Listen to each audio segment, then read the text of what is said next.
Баршаңызға сәлем, менің YouTube каналыма қош келдіңіздер.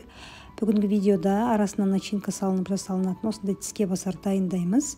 Үйдегі бар заттардан жасалынады құрамы. Бұны түрік асханасында негізінде көзлеме деп атайды. Ең бірінші қамырына ұнымыздың ішіне жұмыртқамызды салып, су, сұйық май, тұзымызды араластырып, осылай осы ұнымыздың үстіне құйып қамырымызды илеп аламыз.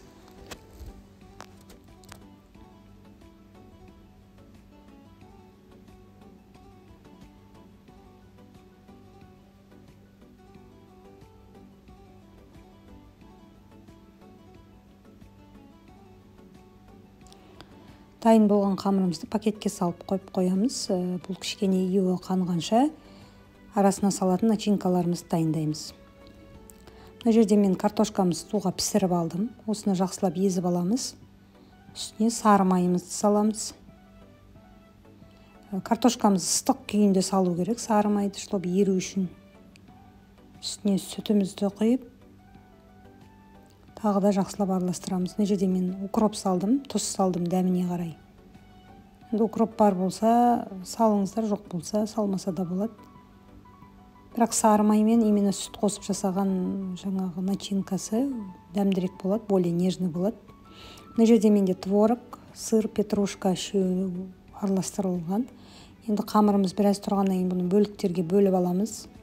Менің жаңа пісіретін табам кішіректеу болғаннан кейін мен жаңғақтың көлеміндей ғана бөліктерге бөлдім. Егер сіздікі үлкен болса, онда бұдан да үлкен бөліктерге бөліп алсаңыз болады.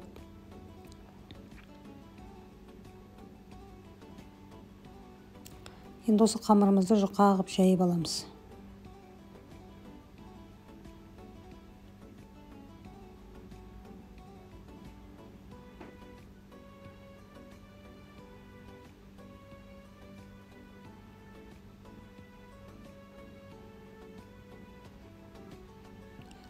Арасына начинкамызды жағып болғаннан кейін шеттерін жақсылап ашылып кетпейтіндей етіп біріктіреміз.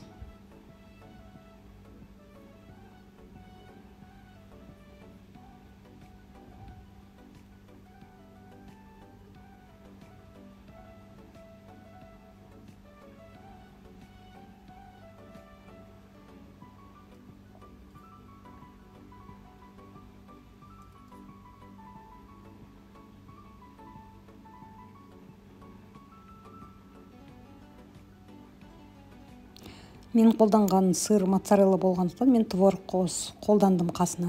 Егер сізде олар болмаса, тек брынзаның өзін ғана қолдануға болады.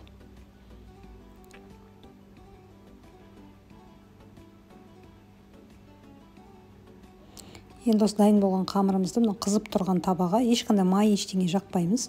Сразу соған салып, екі жағы қызарғанша аударып пісіріп аламыз. Кішкене вилкамен тесіп жіберген дұрыс, өйткені арасына ауа жиналып қатты көтеріліп кетеді. Міне осылай қамырымыз қызарғаннан кейін ауыстырамыз екінші жағына.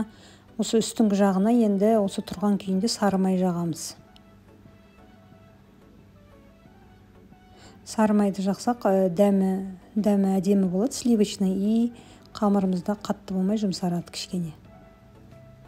Осылай төңкеріп алғаннан кейін енді осының жаңағы екінші жағына сары май жағып шығамыз. Барлық жасалынған қамырларыңызды осылай пісіріп ала бересіздер. Өте тойымды, балаларға да ұнайтын тіске басар.